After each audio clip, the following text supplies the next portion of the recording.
들을수록 건강해지는 유익한 방송. 듣다 보면 빵 터지는 유쾌한 수다. 나는 의사다. 웰컴.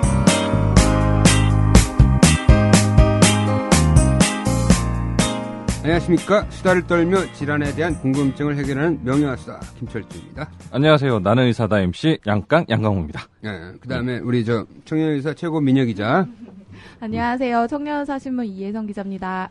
자, 오늘은 어떤 명의가 어떤 질환에 대해서 알려드릴지 궁금하시죠? 힌트 하나 드려볼까요? 겨울만 되면 욱신거리고 콕콕 쑤시는 통증 때문에 고민인 분들이 많다고 하는데요. 퇴행성 질환으로 나이 들면 나타난 줄 알았더니 요즘에는 젊은 층도 이것 때문에 고생한다고 합니다. 퇴행성 관절염 얘기죠? 예, 그렇습니다. 자, 여기까지는 참 쉽죠. 이런 말 좀 쓰지 마. 두 분 너무 영혼 없이 대본 읽지 마세요. 자, 오늘은 대한민국의 국민병 퇴행성 관절염 고령사회에서 최대의 유병률을 자랑하는 퇴행성 관절염에 대해서 바른세상병원 서동원 원장님을 모시고 퇴행성 관절염에 대해서 알아보겠습니다. 원장님 안녕하세요. 안녕하세요. 예, 안녕하세요. 참 원장님의 활동이 장난 아니에요. 조선 TV, TV조선, 채널 A 가릴 거 없이 막 요즘에 굉장히 많이 나오시던데. 조선 TV라니까 좀 북한 방송. TV조선. 북한에는 중앙조선 TV가 있고 남한에는 TV조선이 있어요. 그렇게만 알면 돼. 자, 예. 자, 우리 일단 우리 서 원장님의 프로필을 소개할게요. 고려대 의과대학을 졸업했네요. 저랑 동기입니다. 그런 인연이 있으시군요. 네, 입학 동기예요. 졸업은 어떻게 따로 하셨나요? 졸업도 같이 했어요. 둘 다 8년 다녔어. 둘 다 2년 더 다녔어. 공부할 게 많아가지고. 이야. 그러니까 서로 한심하게 봤어요. 미리 사사제를 하셨군요. 야, 너도 유급이냐? 뭐 이런 식으로. 서로 한심하게. 그러다가 마지막에 이제 철이 든 거야. 우리 서 원장이. 예. 그런데 갑자기 막 공부를 하고 막 레지던트를 막 하고 막 이렇게 한 거죠. 자, 그래서 이어갈게요. 의학 박사를 했고 안산병원에서 재활학과 과장을 했어요. 맨 처음에 재활학과를 했어요. 재활학과 레지던트를 해서 안산병원에 재활학과 과장을 하다가 어느 날 그 벽에 머리를 붙였어. 그러더니 이제 미국으로 갔어. 하버드 의대에 가서 스포츠 메디신을 했는데 네. 거기서 또 벽에 머리 부딪힌 거야. 그런데 갑자기 이제는 정형외과를 하겠다고 한 거야. 야, 그럼 마지막 그 모두가 두 개인 거예요? 그래가지고 정형외과를 하겠다고 하면 어떻게 했냐고 해서 나한테 찾아왔어. 그래서 내가 근데 왜 찾아갔었어요? 그러니까 그냥 뭐 서로 한심하니까 물어보는 거지 그냥 뭐. 절친이시군요, 절친. 그래가지고 이제 정형외과를 이제 그렇게 하고 싶으면 이제 하는 게 좋겠다. 그리고 본인도 워낙 하고 싶어가지고 정형외과 레지던트를 또 해. 그래서 우리나라에서 유일하게 두 가지 면허. 그러니까 재활의학과하고 정형외과 면허를 두 개를 갖고 계신 거예요. 이거 유일한 건 맞아요? 왜냐면 레지던트 4년 한 사람은 유일해.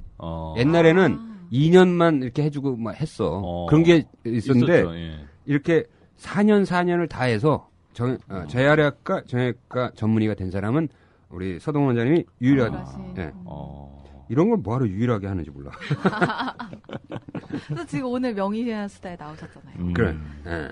그래서 그리고 나서 이제 스포츠 메디신 쪽에 관심이 있으니까 2012년 런던 올림픽 대표팀 주치를 하죠. 주치. 그래가지고 우리나라 선수들이 금메달을 많이 못 따. 그래서 그 대표팀 주치를 성공적으로 마치고 굉장히 이 여러 신문에도 대표팀 활약상으로 소개되기도 하신 분입니다. 그래서 어떤 내과적 퇴행성 관절염과 외과적 퇴행성 관절염 양쪽을 다 코멘트해 줄 수 있는 의사입니다. 되게 길다. 소개가. 그래서 한편으로는 이제 레지던트 전문 의사지. 8년이나 수련을 받았어요. 예. 꽃보다 할배, 꽃보다 누나, 꽃보다 청춘에 이어 드디어 나왔다. 꽃보다 군인. 전직 군의관 형님들이 알려주는 안전한 군대 생활. 군대 간다, 건강하자, 꽃보다 군인. 엄마와 여친이 챙겨주는 꽃보다 소중한 청춘들의 입대 필수품. 꽃보다 군인. 엄마가 무심하거나 여친이 없으면 본인이 직접 사도 됩니다. 자, 이제 일단 본격적으로 시작하겠습니다. 사설은 그만하고. 네. 퇴행성 관절염. 이게 일단 정의부터 알아야 될 것 같은데. 관절을 많이 써갖고요. 네. 관절의 그 주기능 중에 연골이 있어야 움직여지는데 그 연골이 이제 닳아서 뼈가 노출돼 갖고요. 자꾸 그 통증이 있고 움직일 때 제한을 받고 그런 것들이 퇴행성 관절염이죠. 뭐 외상을 입어서 다치거나 또는 너무 많이 써서 혹사당해서 이런 것들이 원인이 되는 거죠. 어느 관절이 제일 많이 생기죠? 우리 몸에서 예. 무릎이 제일 큽니다. 그래서 무릎 관절이 제일 크고 가장 움직임도 많고 그래서 무릎 관절이 제일 많고요. 그 다음에는 또 허리를 많이 쓰거든요. 그래서 허리에도 퇴행성 관절 질환이 많이 오죠. 무릎하고 허리는 뭐 이 관절 질환의 대표적이라고 볼 수 있습니다. 말하는 게 이제 자신감이 없어하는 것 같아요. 지금 제가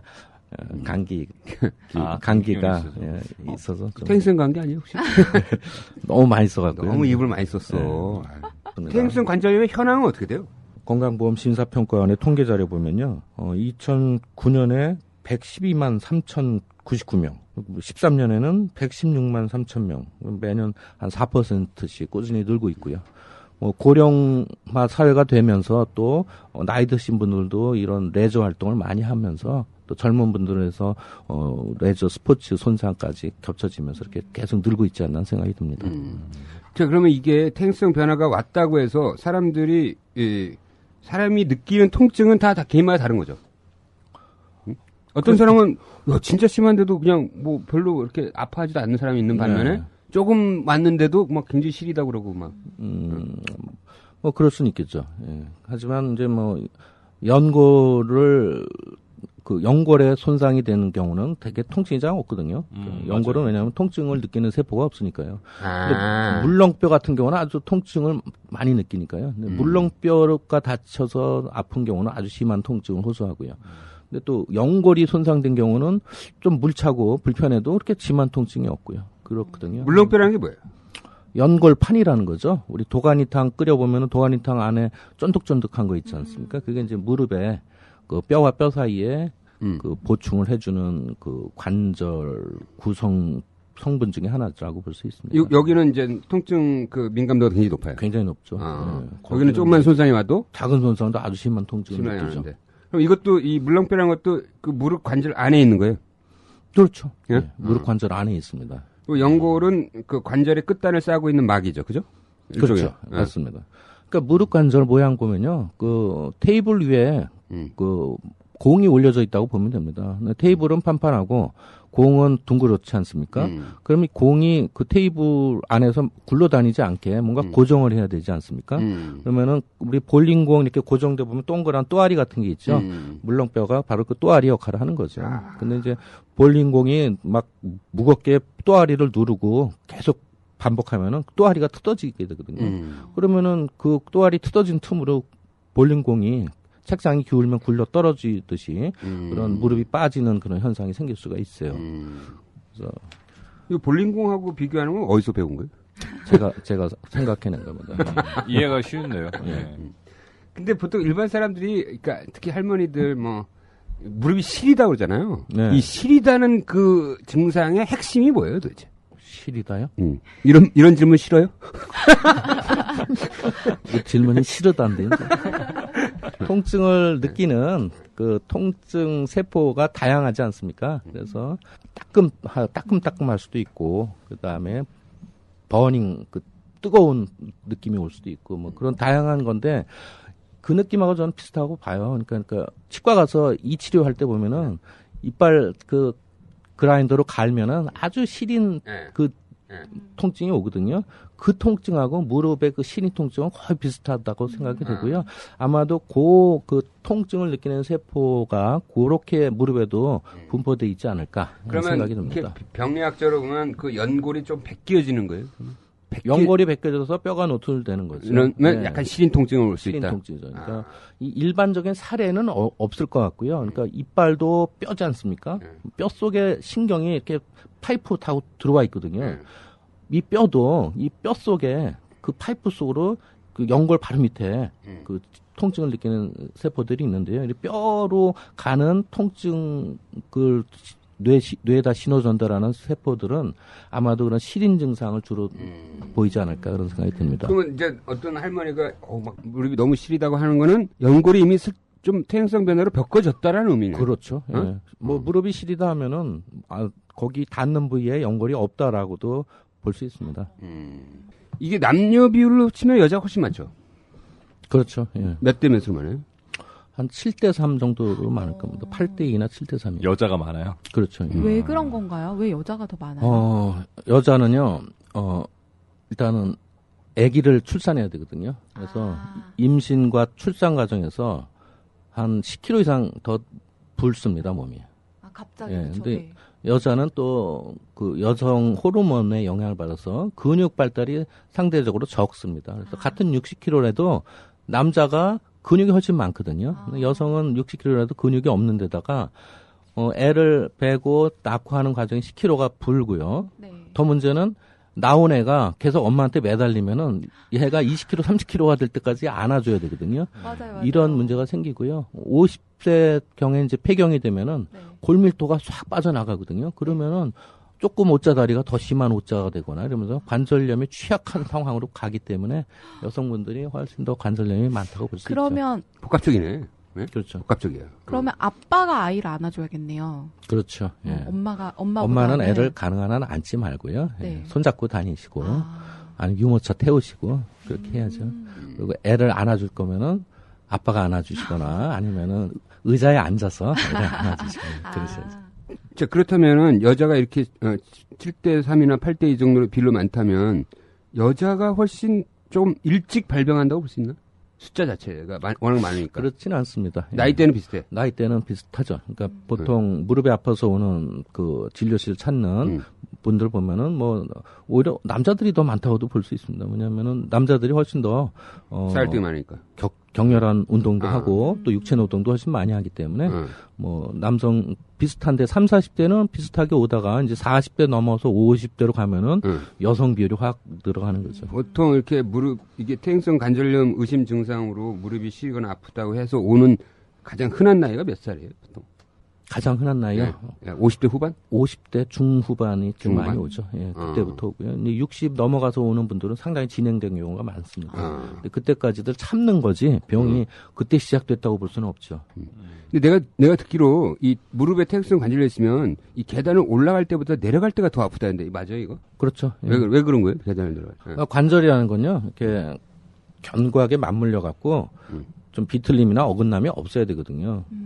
올라갈 때는 비교적 관절이 무릎이 잘 맞물려서 이렇게 견고하게 올라가게 되거든요. 네. 근데 내려갈 때는 무릎에 불안정이 있거나 이런 연골판 손상이 있는 사람들은 살짝 빠졌다가 다시 딛게 되는 그러니까 충격이 자꾸 누적되는 거죠. 예. 살짝 빠졌다가 쿵 이렇게 되는 현상이 생기는 겁니다. 그렇기 때문에 내려갈 때 훨씬 불편하게 되고요. 또 내려갈 때는 이 뚜껑뼈 자극이 훨씬 더 많이 오거든요. 무슨 뼈요? 뚜껑뼈요. 뚜껑뼈가 뭐야? 슬개골이라고 하는 그 무릎 앞에 있는 거? 예. 그쪽에 자극도 많이 오기 때문에 그걸 한국말로 뚜껑뼈라고 그래요? 예. 원래 공식 의학 용어예요? 뚜껑뼈? 우리 서원장이 지어낸 거 아니에요? 저도 어디서 들은 얘기. 하여튼 슬개골에 자극이 더 온다 이거지. 예.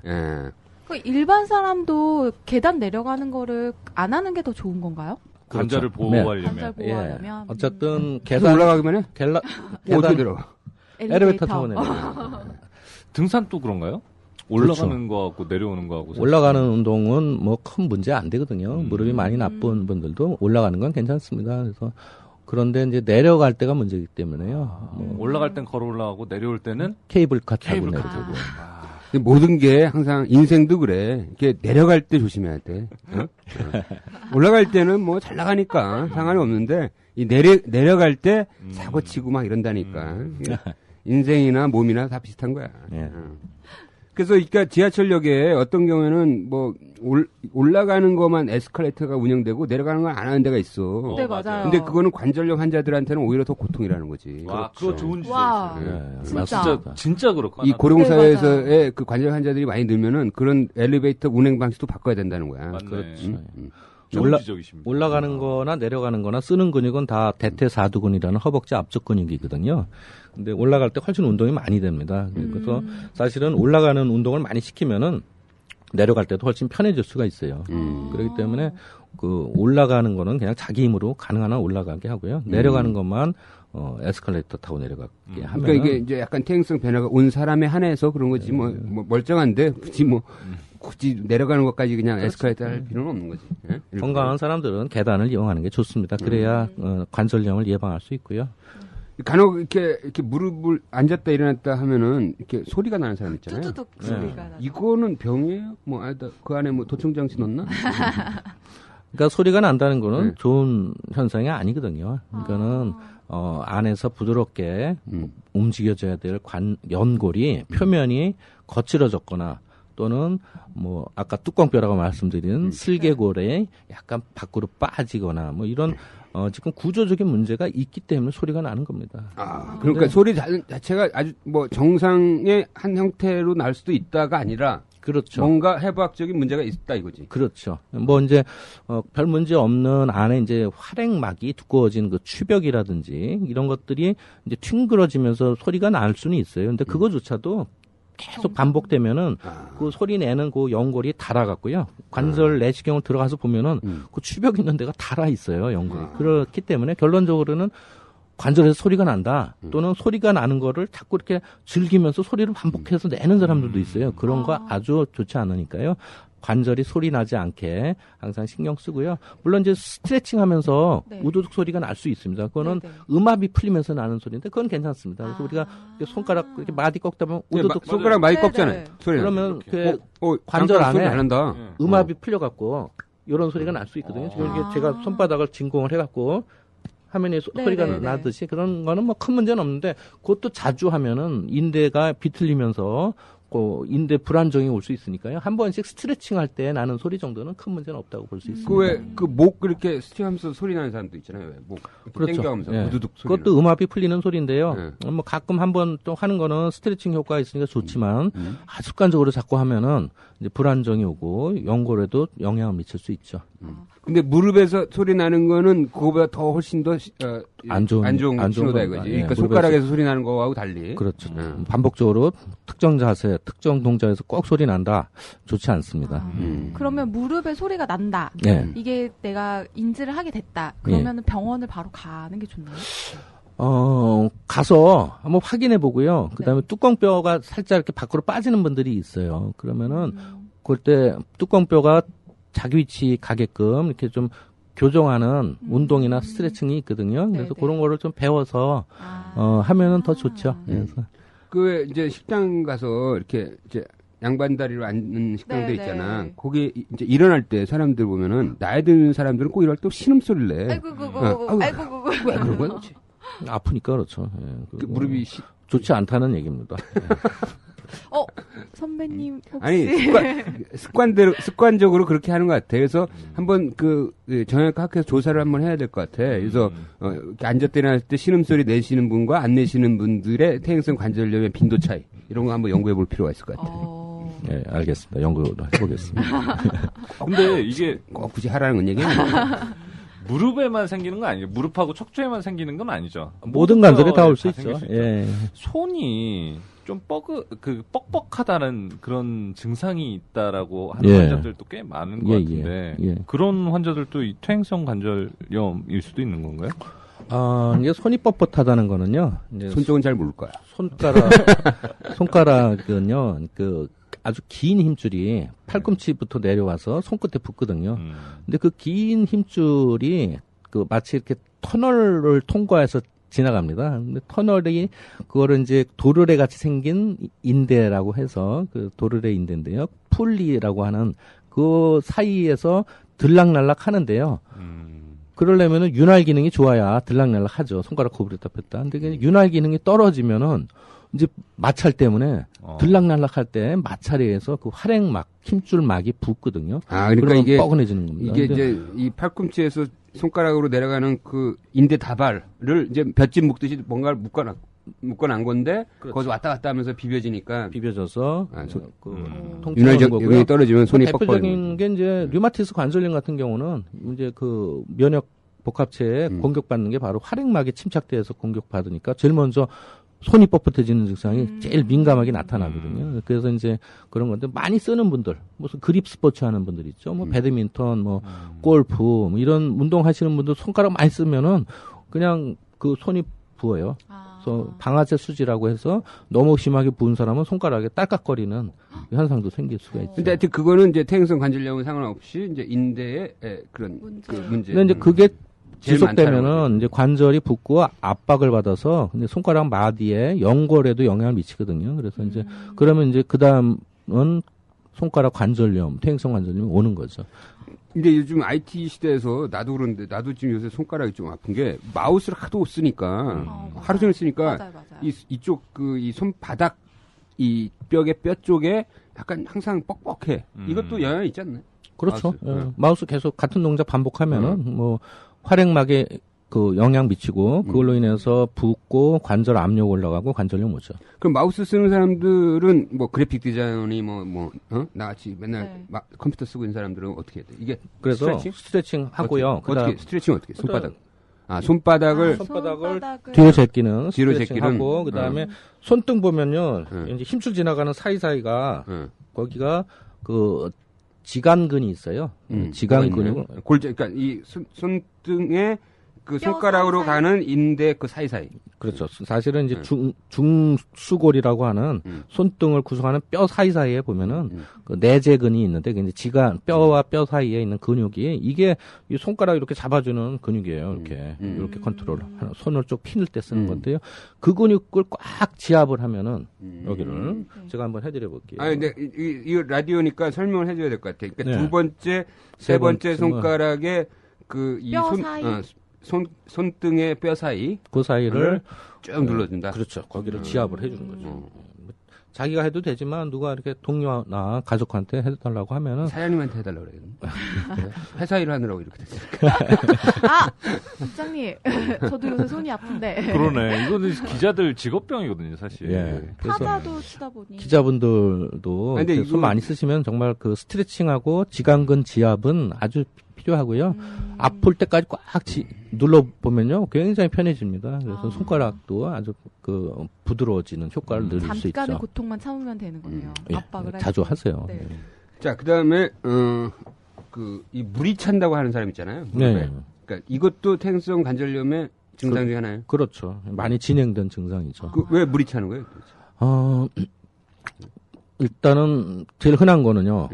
관절 안에서 연골이 깨지거나 뭔가 파편이 생긴 거죠.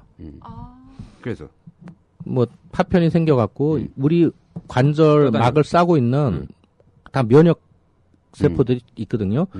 그러면 그 파편을 갖고 이건 뭐야?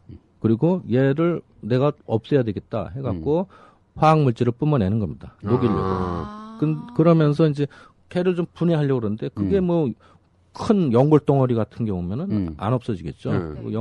연골이 움푹 파여갖고 부딪힐 때마다 또 계속 생산이 되고 그러면 그걸 녹이려고 하면서 녹이진 못하는데 중요한 거는 관절은 그 히알론산이라는 끈적끈적한 윤활유가 있습니다. 그러니까 우리가 물 100cc에다가 히알론산 1% 1g을 넣으면은 완전히 그냥 끈적끈적한 꿀보다 더 끈적거리는 관절액이 관절액이 됩니다. 그래서 우리 몸의 모든 활액관절, 뭐 어깨든 손가락이든 무릎이든 다 이 활액관절에는 이 히알론산이 들어있는 관절 윤활유가 있어야 되는데요. 그 연골 파편 좀 제거하려고 면역세포들이 막 화학물질 뿜어내다 보면은 맹물이 돼버리는 겁니다. 그러면은 연골을 보호해야 될 윤활유가 없으니까 연골은 더 많이 마모가 되죠. 악순환이죠. 그러니까 뭐 이런 분들이 있어요. 물이 차면은 인위적으로라도 그 물을 좀 빼고 히알론산을 투여를 해줘야 되는데 물 빼면은 자꾸 빼야 되니까 빼지 마세요. 이런 얘기를 하거든요. 그 말은 경험에 의해서 나온 얘기예요. 한번 뺐더니 계속 물이 또 생기는 거죠. 근본적인 원인 해결이 안 됐기 때문에 그런 거죠. 그래서 어쨌든 물이 찬다는 거는 빼서 윤활유 넣을 정도의 상황이 아닐 수 있기 때문에 더 정밀 검사를 하거나 아니면 뭐 내시경으로 한번 들어가서 뭐 세척이라도 하는 그런 근본적인 치료를 그러니까 할 무릎 상태라는 관절에 걸 물이 알고 찼다는 있습니다. 거는 간단한 게 아니네. 간단한 게 아니죠. 굉장히 그 심오한 그 이게 진행 과정이 있었던 거네 그 사이에. 그렇죠. 그거 말고도 이제 뭐 요산가루가 낀 통풍이라든지 아까 말씀드린 류마티스 관절염 때도 물이 찰 수는 있습니다. 아, 물론 이렇게 퇴행성 관절염에서는 그럼 처음에 이제 물이 차서 오면은 어떻게 해요? 일단 물론 뭐 복잡한 상황에 따라서는 다르겠지만 일반적으로는 한번 빼주고 거기다 히알루산을 넣어줘요. 아, 일단은 심각성을 얘기하죠. 그러니까 엑스레이 봤는데 이미 퇴행성 변화가 있다면 이거는 근본적인 치료를 해야 됩니다라는 말을 하고 정밀 검사를 받으시는 게 좋겠습니다. 얘기를 하죠. 딴 병원 가시면 안 됩니다. 그런데 아유 난 그냥 다 필요 없으니까 주사 하나 놔주세요 하면은 그때는 이제 물을 빼고 윤활유를 넣는데요. 이게 이제 옛날 분들 안 좋은 경험 중에 하나가 물 빼면 자꾸 빼야 된다. 다시 차니까. 이게 주사판을 들락거리는 과정에서 무릎 속에 균이 들어가는 거예요. 그러니까 물이 너무 많이 차면요. 주사기 하나 뺐어요. 그리고 빼고 나서 다른 주사기로 다시 갈아 낄 때 무릎 속에 공기 들어갑니다. 공기 속에는 균이 있어요. 공기 들어가거든요. 근데 그거를 막을 수는 없죠. 그러니까 이렇게 주사를 뭐 빼고 갈아 넣고 또는 또 찌르고 이런 과정에서 무릎 속에 균이 접종되는 그런 상황이 올 수 있거든요. 그러면 처음에 그냥 퇴행성 관절염이었다가 이제 슬그머니 세균성 관절염으로 바뀌는 상황이 돼서 그 다음 빼보면은 좀 노란 물이 나오고 탁한 물이 나올 수가 있죠. 그래서 이런 과정을 경험을 했던 우리 이제 그 어르신들은 내가 보니까 그거 빼면 안 좋더라. 그런데 그렇게 물 빼는 과정에서 약간 오염되고 이런 거는 옛날 얘기죠. 옛날에 그런 일들이 많았겠죠. 그러니까 요새는 주사기 하나 갖고 소독해서 쓰고 이러던 시절에 말이죠. 근데 요즘은 이제 가능한 그런 일이 없게끔 잘 의료기관이 소독 잘해야 되고요. 저 같은 경우는 이제 그 3웨이라고 하는 세 방향 밸브가 있어요. 그걸 이용해서 물을 빼고 곧바로 잠그고 방향 틀어서 히알론산을 넣어드리고 그러면 이제 한 번 찔러서 환자 고통도 줄이고 또 그 감염 우려도 없이 이렇게 투여할 수가 있죠. 네. 한 번 빼면 뭐 많은 사람은 몇 cc 나와요? 뭐 농구 선수인데요. 지금 은퇴하셨는데요. 한 200cc 본 적이 있습니다. 50cc 거기에 200cc가 들어가나? 무릎에요? 뭐 키가 195인가 그랬으니까요. 그런 분은 무릎도 더 커서 그런가? 무릎이. 그러니까. 근데 이게 근본적인 치료가 아니라고 그러시면 근본적인 치료는 뭐예요? 관절 내시경 가지고 하는 건가요? 근본적인 치료는 이제 인공관절이지. 그 관절 갈아 껴야 돼. 무릎의 원인이 될 만한 게 뭐 다양한데요. 그러니까 십자인대가 끊어진 사람이 계속 그 무릎으로 축구를 한다든지 그러면 무릎이 덜렁거리면서 연골 손상 올 수 있죠. 그러면 이제 연골 손상만 치료하면 안 되고 십자인대를 재건을 해서 흔들리지 않게 해야 되고요. 연골만 오자다리라 안쪽 연골만 자꾸 손상받는 분은 연골만 손상할 치료할 뿐만 아니라 오자다리도 같이 해결해 줘야 되는 거고요. 연골판이 손상이 된 분은 연골판을 꼬매거나 뭐 해결을 해야 되는 거고요. 그런 이제 원인을 찾아서 그거부터 해결하는 게 사실 더 중요하다고 볼 수 있죠. 아니 그러면 일단 퇴행성 관절염으로 이게 물이 차서 처음에 이제 병원에 왔을 경우에 그 물을 좀 빼주고 히알루산 그것만으로도 좋아지는 분들이 꽤 넣어줬을 있어요. 경우에 말씀하신 대로 좋아지는 사람도 많이 있기 때문에 일단 다른 복잡한 질환이 같이 있지 않는 한 이런 거랑 한번 시도해 볼 수는 있거든요. 그렇죠. 예, 그거는 뭐 비싼 치료가 아니니까요. 뭐 보험 되나요? 건강보험? 건강보험 되죠. 그렇구나. 이거는 그러면 굉장히 고가이지도 않고 할 수 있는 거네요. 그렇죠. 본인 부담 30%만 내면 되니까요. 그렇구나. 30%만 내면 되는데 알고 보니 300만 원이야. 가격이 얼마나 되나요? 2, 3만 원. 2, 3만 원. 그러니까 그 주사 값만은 한 15,000원 정도 될 것 같은데요. 근데 이제 뭐 행위료까지 뭐 해서 이것저것 하면 그래서 아예 그 다음부터는 물이 적게 차거나 이제 안 차게 하는 경우도 있기 때문에 이건 한번 해볼 만하죠. 감염을 관리 잘하고 다 빼고 윤활유 넣어서 좋아질 수도 있죠. 그 윤활유 이름이 무슨 주사지? 이렇게 그 발음이 안 되네요. 히알론산이에요. 우리 인공 눈물 있죠? 무슨 그 라식하고 있을 때 넣는 인공 눈물에도 들어 있고요. 또 우리 뭐 필러들 많이 요즘 듣는데 필러도 히알론산이고요. 뭐 다방면에서 많이 쓰고 있습니다. 하루에도 여러 번 매일매일 발라야 했다. 근데 한 번만 발라서 과연 될까? 라미실 원스는 단 한 번에. 한 번 사용으로 무좀 살균균막이 싹. 13일 동안 무좀 살균균 작용이 지속됩니다. 무좀 치료 한 번에 잊어라. 라미실 원스. 근데 일단 이 퇴행성 관절염이라는 게 뭐 구관절이니까 양쪽 다 오는 거죠, 되게. 한쪽만 오는 사람도 있어요? 한쪽만 오는 사람도 있죠. 그러니까 한쪽을 다쳤을 경우에. 아니 다치지 않고 그냥 그냥 평상시대로 생활했는데 양쪽이 다 오는 되게. 옷자달인 경우는 양쪽이 거의 균등하게 똑같이 오는데요. 그렇다고 모든 분들이 다 똑같이 양쪽이 오지는 않습니다. 그러니까 그거는 사람에 따라 다르죠. 그래서 오른쪽이 안 좋다고 왼쪽도 안 좋다고 단정 지을 수는 없죠. 왜 보통 이념적 성향에 따라서 다르죠. 좌파면 저쪽, 왼쪽이, 우파면 우쪽이야.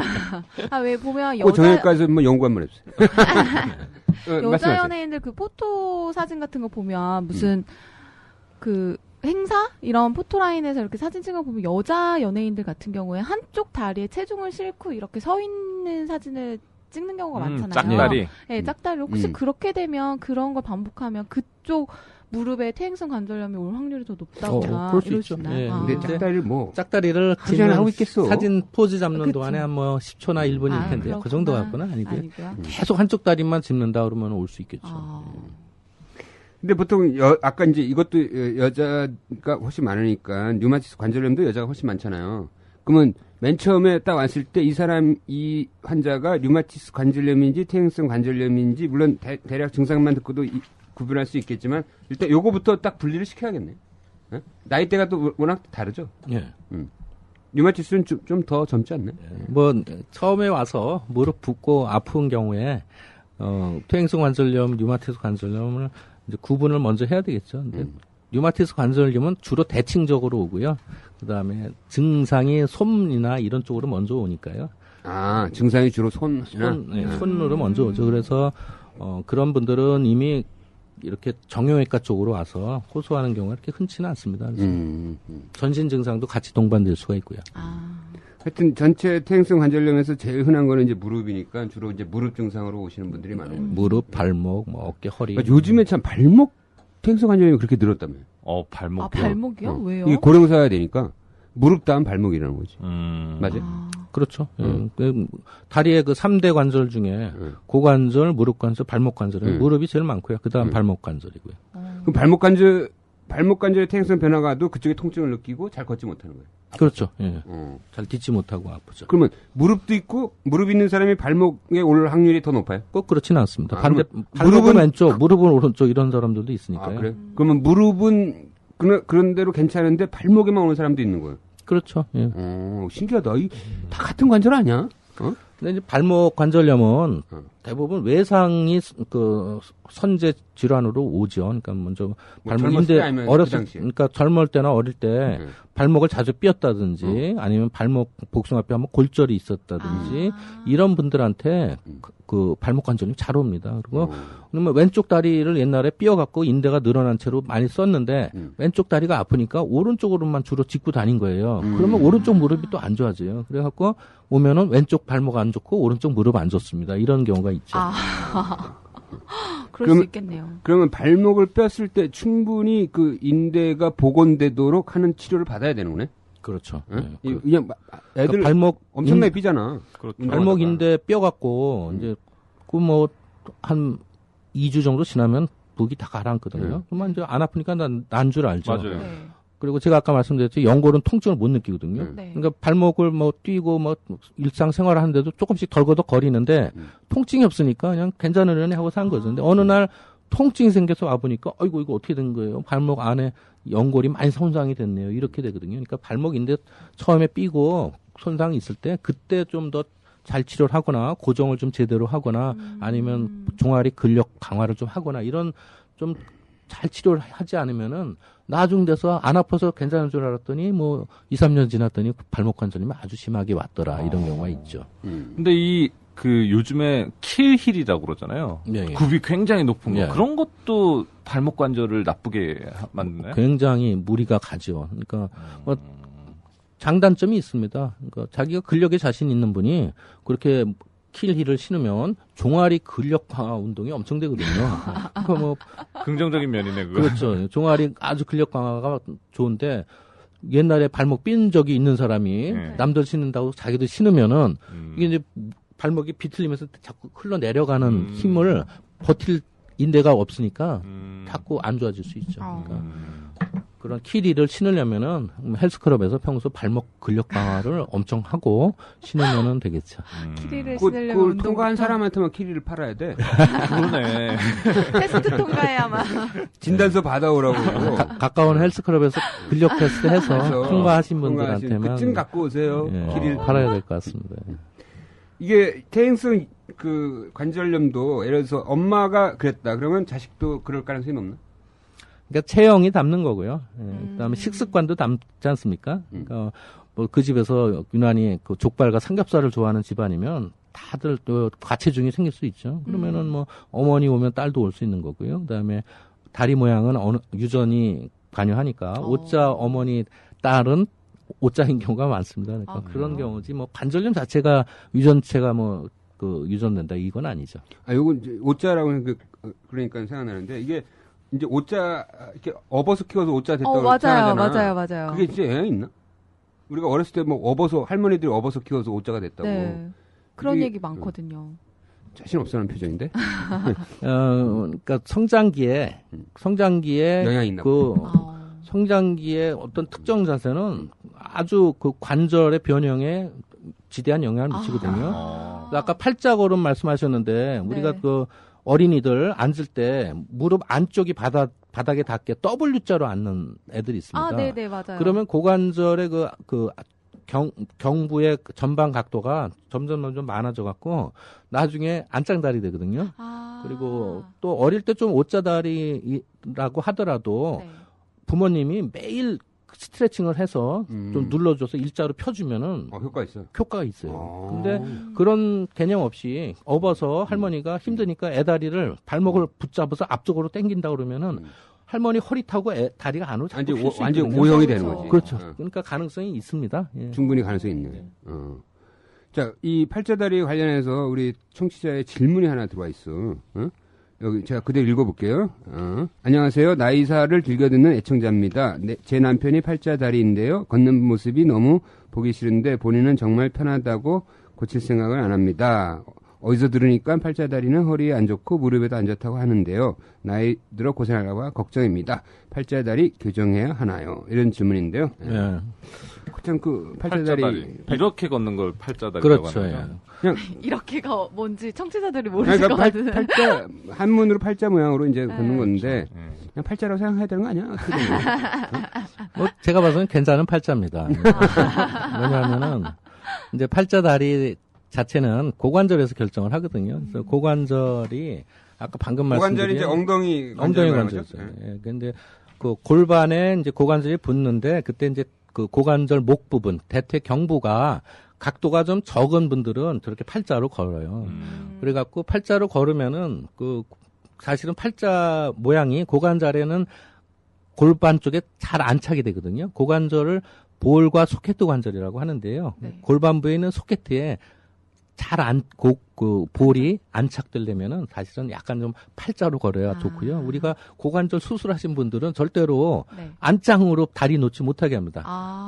팔자로 다리 놓게 하거든요. 그래야 고관절이 골두가 잘 안에 들어가기 때문이죠. 그래서 사실 저거를 교정한다는 건 사실 교정은 물론 뼈를 잘라서 뒤틀어 버리면은 할 수는 있겠지만은 지금 좋은 상태를 억지로 할 건 없고요. 일부러 안짱다리로 걷는 것도 별로 좋지 않습니다. 보기가 조금 어색하다는 거지 이게 저 팔자다리로 걷는다고 해서 질병이 유발되거나 이런 건 아니다. 않습니다. 허리에 안 좋진 않아요? 고관절 내전근이 약해진 사람들이 있습니다. 그러니까 내전근이요. 그러니까 고관절도 이제 안으로 내회전, 외회전 가능한데 내전근이 점점 약해지면은 자기가 안으로 모으고 싶어도 못 모으는 경우가 있어요. 그런 경우는 이제 요추에 뭐 2, 3번에 디스크가 심하게 있거나 오래된 디스크로 인해서 내전근을 지배하는 근육이 다 말라버리거나 이런 수는 있습니다. 근데 그런 경우는 이제 허리가 안 좋은 하나의 증상이다라고 볼 수는 있지만은 팔자를 어릴 때부터 걸었던 사람이 허리가 나빠지는 그건 건 없죠. 아니다. 무릎은 아무 상관이 없고. 무릎하고는 관련이 없습니다. 오자형 다리는 조금 그 오자 병을 다리는 일으킬 가능성이 높죠. 그렇죠. 예. 오자형 다리는. 그러니까 뭐 제가 그 초반에 말씀드렸던 퇴행성 관절은 많이 쓴다고 그랬는데요. 오자다리는 결국 딛고 다닐 때 안쪽이 훨씬 더 체중이 많이 실리거든요. 무릎을 이제 안쪽 바깥쪽으로 나눴을 때 안쪽이 계속 똑같이 50년을 써도 안쪽만 썼다 그러면 안쪽이 빨리 다를 수밖에 없죠. 그러니까 오자다리는 관절염에 직접적인 영향을 미칠 수 있어요. 오자다리도 스트레칭이나 어떤 자기의 노력으로 좀 이렇게 교정이 가능한가요?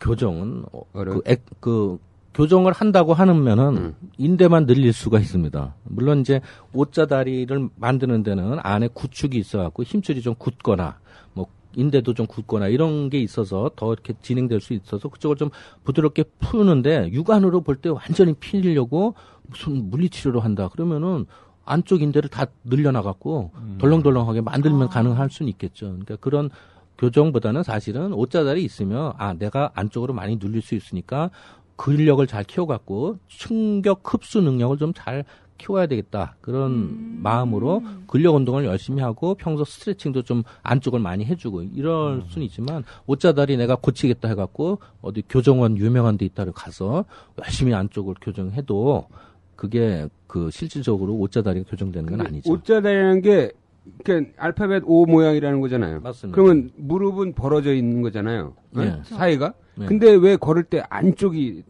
오히려 바깥쪽이 더 충격을 더 많이 받을 것 같은데 오자형 다리에서 왜 무릎 안쪽이 자꾸 더 충격을 받는 거죠? 관절은 안쪽이 충격을 받는 거죠. 예, 안쪽이 눌리죠. 예. 안쪽이 이렇게 O자형으로 벌어져 있는데 막대기 두 개 이렇게 올려놓고 이렇게 휘었다고 쳐봐요. 이게 일자잖아요. 오케이. 여기 닿죠. 그러니까 이 넓적다리뼈랑 정강이뼈가 O자형이 되기 위해서는 그렇죠. 안쪽이 맞물려야 되고 바깥쪽은 벌어져야 그렇죠. 되니까 안쪽으로 계속 걷게 되는. 그러니까 실제 모양은 안쪽이 더 넓어 보이니까 그렇죠. 덜 충격을 받을 것 같은데. 이 최근에 나온 이론인가? 저 한 가지 궁금한 게 있는데요. 그 예. 오자다리를 교정하기보다는 운동으로 근력을 키우라고 하셨잖아요. 예. 그럼 그 근력을 키우는데 제일 좋은 뭐 운동이 따로 있나요? 이혜선 씨가 오자다리인가? 오자는 잘 아니에요. 모르겠는데요. 오자는 아니고 오자는 팔자 아니에요? 팔자가 좋은. 그러니까 하지 않아야 될 운동을 먼저 말씀드리면요. 네. 그러니까 그 줄넘기 같이 충격 가는 운동이라든지요. 무거운 역기를 들고 쪼그리고 앉았다 일어났다 한다든지요. 그래서 안 그래도 안쪽이 자꾸 눌리고 있는데 거기를 더 많이 눌리게 하는 그런 거는 하면 안 되고요. 그러면 어떻게 해야 되냐면 이제 눌리지 않은 상태에서 하는 운동 있죠. 걸터 앉아서 하는 운동은 골고루 다 하는 게 좋죠. 그래서 허벅지 조이기, 벌리기, 무릎 펴기, 구부리기 이런 근육들을 골고루 강화하는 게 중요하죠. 줄넘기가 안 좋겠네요. 퇴행성 관절염에는. 안 좋죠. 그러게 안 계속 좋죠. 충격을 주고 막 이러니까.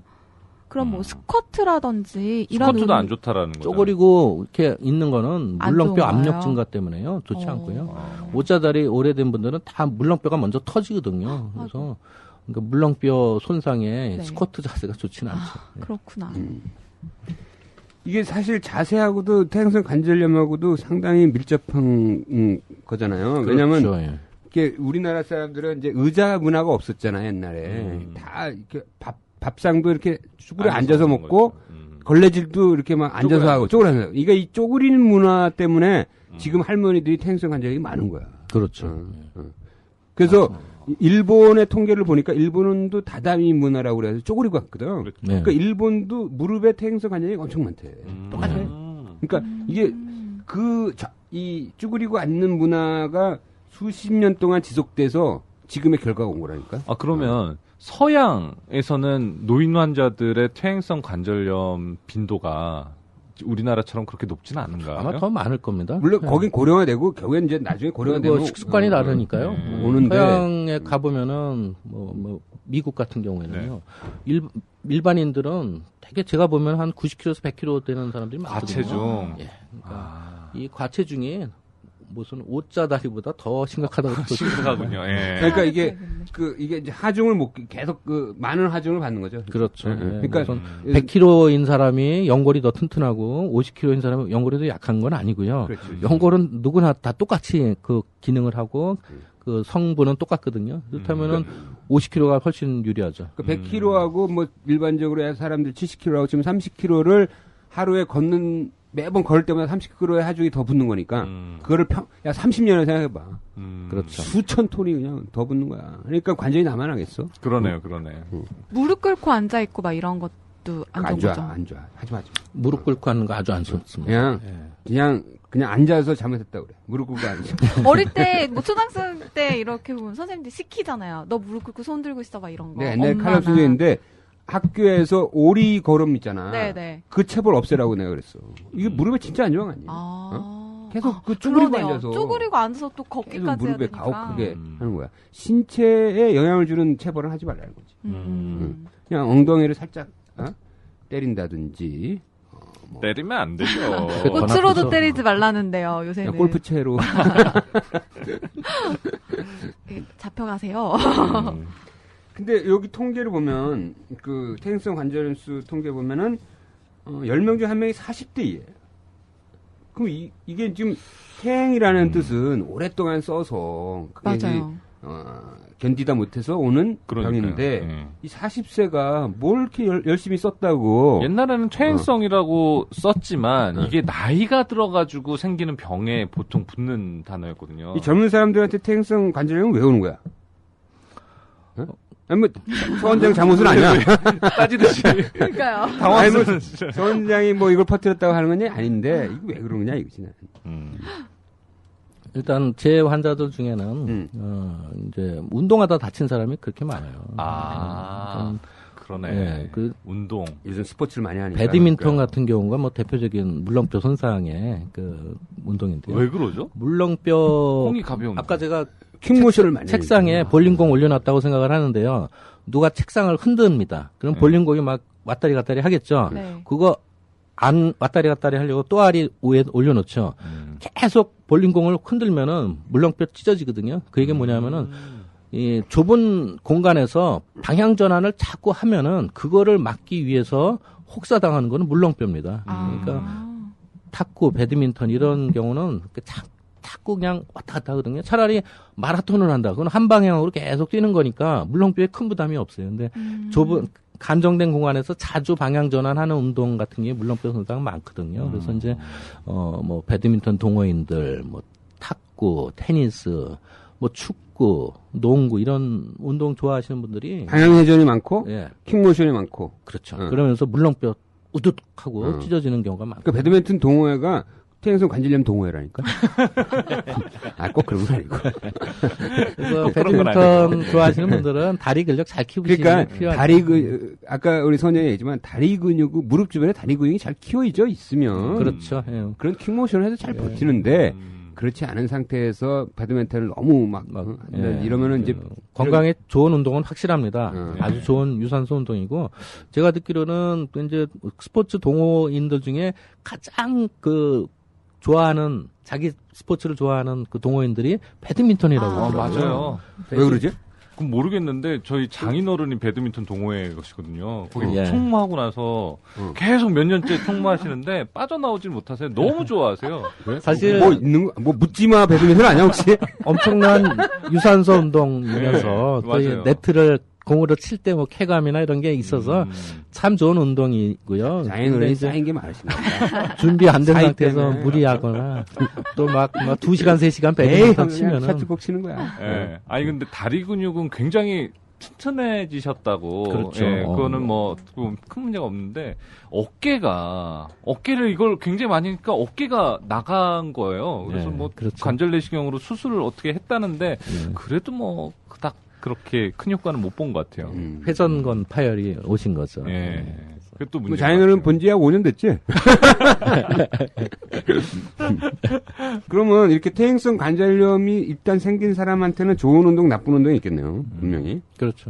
일단 관절염이 생긴 상황에서는 배드민턴은 좀 삼가해주는 게. 그렇죠. 예. 네, 탁구도 무리가 될 수 회전이 있죠. 빠른 거. 회전이 빠른 걸 이제 스모션. 직선 운동으로 바꿔야죠. 그래서 그냥 걷기 운동을 하거나 뭐 가벼운 조깅 정도는. 수영은 어때요? 있죠. 수영 아주 좋죠. 수영. 네. 그 말이 맞네. 수영이 사실 가장 완벽한 운동이라고도 얘기를 하더라고요. 예. 의사 입장에서는. 예. 그게 여기도 해당이 되는 것 같네요. 일단 무릎에는 아주 좋죠. 근데 이제 어깨는 자유형 같은 경우는 그 어깨에 무리가 갈 수 있습니다. 어깨 안 좋은 분들은 평형으로 바꿔야죠. 나 개헤엄으로. 개헤엄도 좋습니다. 개구리요. 아니 이렇게 물속에서 건기 있잖아요. 왜 아쿠아 스포츠, 맞아요. 아쿠아 에어로빅 이런 것들도 아주 이 중력 부담이 없으니까 그렇지. 괜찮을 것 같아요. 사실 우리가 만약에 무중력에서 산다고 그러면은 관절염은 없어질 병이죠. 얘기되네. 그러면 이 우주인들은 이제 관절염이 거의 증상을 못 느끼겠네. 아프다가도. 근데 우주인이 귀환을 하면은 이제 근육이 다 없어져 버리니까요. 또 이게 근육이 안 켜지니까. 오히려 또 무리가 될 수 있죠. 그러니까 무중력 상태에서는 이 웨이트 트레이닝을 할 수가 없대. 거의. 응? 그러니까 그 우주인 생활 막 6개월씩 한 사람도 있잖아. 그런 사람들은 근육이 빠지니까 특수한 장비를 이용해서 근육 운동을 계속 해야 된대. 그 안에서. 그러니까 거기서 특수한 장비 갖고 근육 운동 하러 간 거야. 우주로. 그 간 이유가 다른 거 아니야. 특수 장비 근육 훈련. 자, 그러면, 이렇게 해서 뭐, 일상생활에서 예방을 해서 좀 증상이 좋아지거나, 주사 치료 같은 걸로 나아지면은 좋으련만, 그렇지 않고 이미 너무 지났다든지, 예. 그리고 점점 나빠지는 경우에는 예. 할 수 있는 방법이 뭐예요? 치료할 수 있는 방법이. 다른 병원으로 보내는 거예요. 일단 너무 많이 진행됐을 경우는요. 네. 사실은 이제 인공관절밖에 없거든요. 그렇지. 자, 인공관절을 어디에 넣어야 돼요, 그러면? 그게 굉장히 중요한 것 같아요. 그러니까 많은 지금 자식들이 고민하고 있어. 엄마는 계속 무리 아프다는데 인공관절 수명이 보통 20년이고요. 20년. 20년 뒤에 안에 이제 플라스틱 베어링이 좀 닳으면 그때는 간단하게 그것만 교체하면 되거든요. 20년이면 요즘 뭐 90세, 100세 사시니까 70세 노인이 무릎이 아프다. 그래서 나는 줄기세포 하고 싶다. 그거보다는 많이 닳아서 심한 관절염이면서 잘 걷지 못하면 인공관절 하셔야죠. 근데 50대 여성이나 남성이 관절염이 심하다. 인공관절을 하기는 너무 어리거든요. 그런 경우는 안 아프게 어쨌든 만들어야 되니까 뭐 물이 찼으면 아까 같이 물 빼고 윤활유 넣고 뭐 소염 진통제 먹고 그랬더니 희한하게 안 아파지고 자기는 뭐 찜질을 하니까 좋더라. 뭐 찜질 하시면 되는 거고요. 물리치료 하니까 좋더라. 물리치료 하시고요. 그래서 어떻게 해든 뭐 60대 후반까지는 좀 버티게끔 하는 방법이고요. 심한데 한 9제곱센티미터 이내에 만약에 연골 손상이 있다고 하면은 그때는 뭐 줄기세포도 사실은 적응증이 되니까요. 그럼 줄기세포 치료를 그게 히딩크 그러니까 감독이 네. 받았다는 예, 거군요. 맞습니다. 예.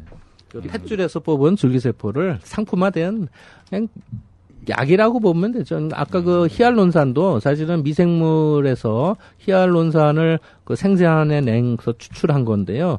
이것도 뭐 탯줄에서 뽑은 줄기세포를 주사기 같이 파는 겁니다. 그러면 그거를 수술실에서 환자 연골 없는 데다가 이식을 해주는 거죠.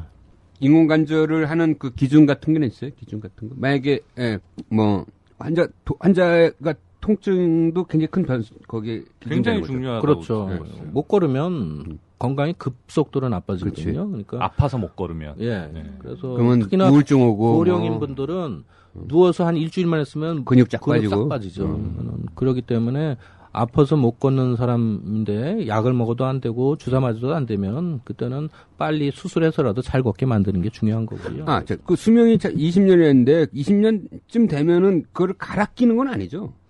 그냥 20년쯤 되면은 좀 기능이 떨어질 수 있겠다 이 정도지. 그게 뭐 수명이 20년이라서 다시 재수술을 해야 된다 20년 후에 이건 아니죠. 그러니까 아까 말씀드린 대로 그 가운데 플라스틱이 달아요. 많이 쓰면 10년 만에도 달 수 있어요. 흔들린다 이거지. 네. 그래갖고 덜렁거리니까 안이 좁아져 있으니까 그러면 갈아줘야죠. 갈아준다라는 게 고기 부위만 갈아준다는 그렇죠. 거예요? 이제 들어가서 이제 오래된 플라스틱을 베어링을 빼고 새 베어링 좀 굵은 걸로 넣어드리는 거죠. 그러면 그게 그렇지 이제 흔들렸으니까 공간이 그렇죠. 생기니까 그걸 꽉 채워준다 이거죠. 근데 들어가 봤더니 그 뼈에 박아놓은 쇠도 덜렁덜렁 하더라 그러면 그때는 쇠도 빼고 새로 갈아 넣어야죠. 그러니까 그런 수술 그 자체가 너무 어려운 거냐 이거지. 어렵지 않습니다. 예. 그럼 그 수명 20년이라는 게 큰 변수는 아니네. 변수 아니죠. 예. 그러니까 내가 만약 60세다. 근데 예. 벌써 막 너무 심하게 왔어. 그러면 수명 20년이니까 나는 좀 더 기다려야 되나? 이게 아니라 일단 필요하면 해야 되는 상황이에요. 그렇죠. 그러니까 아까 말씀드린 대로 뭐 주사 맞고 약 먹고 물리치료하고 이것저것 다 해봤는데도 아파서 못 걷겠다. 그럼 받으셔야죠. 그러면 인공관절을 한쪽에만 하는 경우도 있어요? 아, 그럼요. 한쪽으로 하는 게 더 많죠. 한쪽도 없고 지금 현재 이건 다 건강보험 되는 거죠. 그렇죠. 예. 그럼 환자부담이 얼마예요, 보통? 300만 원 되나? 한 달이에요? 한쪽 다리요. 한쪽 달이에요. 아마 한 150에서 200만 원 정도 돼요. 환자부담이? 예. 싸네 생각보다는. 예. 예. 본인 부담 입원해서 많이 보나 봐. 아니 저는 인공관절이라고 하면 굉장히 비싼 수술로 이렇게 좀 전체 건강보험 수가는 약 700 되는 거야. 아, 그렇구나. 환자가 30% 불안하니까. 20%. 우리나라 좋은 나라. 입원은 20%입니다. 우리나라 좋은 나라입니다. 예. 그럼 발목 관절의 인공관절은 얼마예요, 보통? 그때 이렇게 병원 앞에 진열하려면 안 되나? 이건 300. 그것도 비슷합니다. 예. 그래? 어깨 인공관절은 얼마예요? 비슷하죠. 예. 다 비슷해요? 환자 부담금은? 예. 뭐, 무릎에 넣고 발목에 넣고 이러는 거 아니야? 그러면 보통 수술하고 며칠 정도면 퇴원해요? 일주일 정도면 퇴원 가능하고요. 예, 보통 실밥 뽑을 때까지들 다 계시려고 하니까요. 2주 정도 계시죠. 요즘 트렌드는 좀 일찍 태어나서 일찍 걷게 하는 거예요? 아니면 좀 더 충분히 쉬게 한 다음에 걷게 하는 거예요? 사실은 충분히 쉬게 해서 걷게 하는 게 제일 좋죠. 근데 너무 장기 입원하면은 또 근육 병원 빠지니까. 예, 병실 회전 문제도 있고 병원 수입도 줄고. 그건 아니지만은 병실은 안정돼 있고 수술 받을 사람은 계속 있는데 한 분이 거기서 막 한 달, 두 달 계실 수는 없죠. 그러니까 이제 보통 저희가 권장하는 건 2주 정도고요. 미국 안 나가는 환자 있으면 미국 같은 경우는 다음 날 퇴원입니다. 미국은 다음 날 퇴원. 다음 날 어디로 퇴원? 옆 병원으로 퇴원할 거 아니야? 집으로 퇴원이죠. 지금. 예. 그 레셔널은 뭐예요? 미국에서는 왜 하루 만에 퇴원시키고 왜 한국은 2주 만에 퇴원시키냐 이거지. 돈 아끼려고만 그러는 거예요? 그러니까 미국은 병원비가 너무 비싸서 한 달을 입원하나 다음 날 퇴원하나 보험회사에서 주는 돈이 똑같거든요. 약간 그런 측면이 있겠는데 어떻게든 하여튼 미국 의사들도 뭔가 생각이 있으니까 그런 것 같은데 하여튼 처음 좀 조기에 이렇게 걷게 하는 게 효과가 나름대로 있으니까 그런 거 아니에요?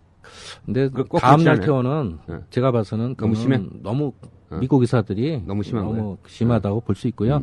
가장 적정 시기는 일주일이거든요. 일주일은 수술하고 아프고 힘들고 또 병원 측에서 기계를 붙여서 이렇게 꺾어드리는 그 기계를 물리치료 해주고 뭐 이런 것들을 해드려야 되거든요. 근데 그것도 안 하고 수술만 하고 나물러라고 그냥 퇴원시키는 거는 굉장히 무책임한 거라고 볼 수 있습니다. 그래서 1주에서 2주 정도가 제일 적당하다고 보죠. 예. 지금 나오는 수준에서의 인공관절이 그러니까 어느 정도 운동이 가능해요? 어느 정도? 인공관절을 하고 나서 이렇게 쭈그려 앉을 수 있어요? 예. 우리 이게 밥상에 이렇게 방바닥에 이렇게 앉을 수 있어요? 그러니까 그 목표와 무릎이 130도 정도 구부려지고 그다음에 0도 다 펴지고 그거를 이제 물리치료의 목표로 삼고 있어요. 130도 하니까 우리가 개념이 없는데 일상생활에서 어느 정도를 말하는 거예요? 우리가 보통 다 접으면은 135도 40도 되거든요. 아, 그거밖에 안 돼? 예, 그러니까 그거보다 좀 덜 되는데 그렇게 되는 거는 사실 바닥에 쪼그리고 앉을 수 있는 각도입니다. 하지만 무릎 꿇는 건 안 되겠네요. 무릎 꿇는 거는 좀 어렵죠. 그래서 근데 인공관절하고 너무 이렇게 바닥에 쭈그리고 앉는 동작을 자주 하면은 그럴 필요는 없겠지. 네, 그 관절 자체에 또 무리가 갈 수 있으니까요. 그 다음부터는 의자 생활 하시라고요. 그래서 의자 뭐 방바닥에서 주무시지 말고 침대 사용하시고 이렇게 권해드리죠. 내가 듣기로는 이렇게 인공관절 받고 등산도 다닌다며. 제가 해드린 남자분은 축구도 하시더라고요. 근데 그러면 안 되거든요. 저는 권해드리지 않는데 이 아저씨께서 조기 축구의 회원인데 인공관절하고 다시 나가서 공을 차시더라고요. 그래서 그거는 그분은 제 생각에는 아까 축구 중독이다. 수명 20년인데 그분은 10년 이내에 다시 베아링 갈로 오실 것 같아요. 네, 축구 중독이야 그 이제 축구가 너무 하고 싶어서 하지 않아야 될 상황인데도 축구 하는 거잖아. 그렇죠. 그러면 이 환자들이 되게 만족하겠네요. 그 정도 생활을 할 수 있는. 아주 좋은 수술이죠. 그러니까 저는 그 70, 80 되신 분들이 두려워서 안 하겠다고 하는 것도 너무 안타깝고요. 또 그 가족분들이 막 85세, 90세 됐는데 아유 이 나이에 무슨 수술이에요. 그런 분들도 있어요. 보호자분들 중에. 참 안타깝죠, 사실은. 근데 이건 나이 든 분들이 사실 받아야 되는 거죠. 예.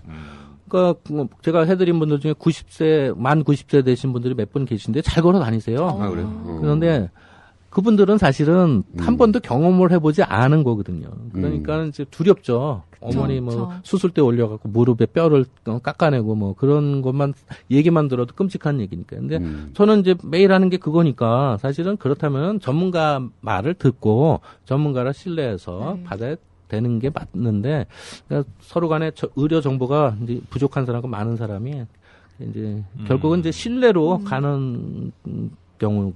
그래서 제일 이렇게 수술 받으러 오는 분들은 옆집 아줌마가 잘 됐더라가 제일 예, 자기보다 레퍼런스가 있어야 돼. 예, 나보다 나이 많은 옆집 아줌마 수술 잘 됐던데 하고 오는 경우가 제일 쉽게 받죠. 근데 이런 고령사회에서 인공관절 수술은 여러 가지 사회학적 의미를 가져. 일단 우리나라는 그 점점 핵가족화되기 때문에 누가 이렇게 걷지 못하고 통증이 있고 거의 막 바깥 출입할 수 없는 상황에서는 간호할 사람이 없어.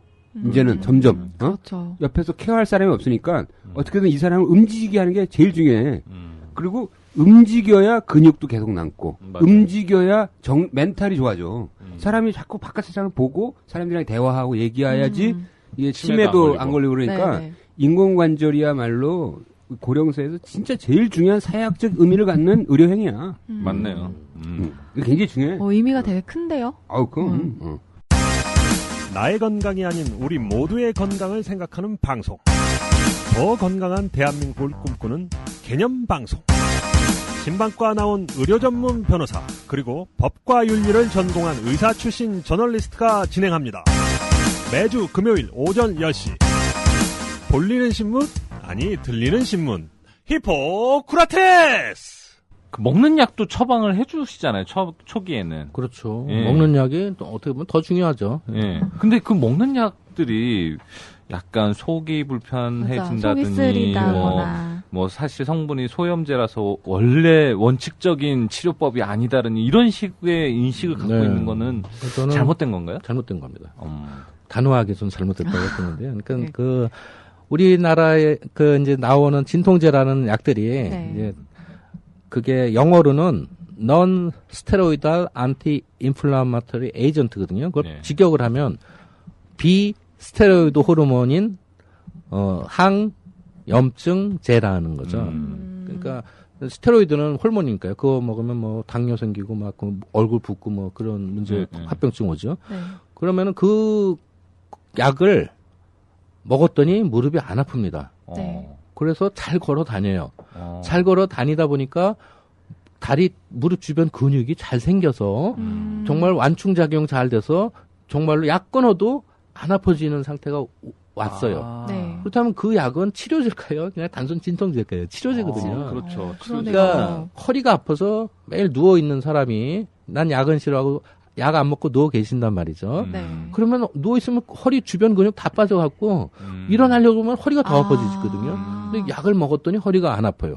그래서 잘 걸어 다녔더니 허리 주변 근육이 잘 생겨갖고 근데 약 끊어도 안 아파진다는 거죠. 그렇기 때문에 그 엔세이드라고 저희 의사들은 얘기하는 비스테로이드성 소염 진통제는 치료제라고 생각하고 드셔야 되는데요. 그거의 가장 부작용이 위장장애입니다.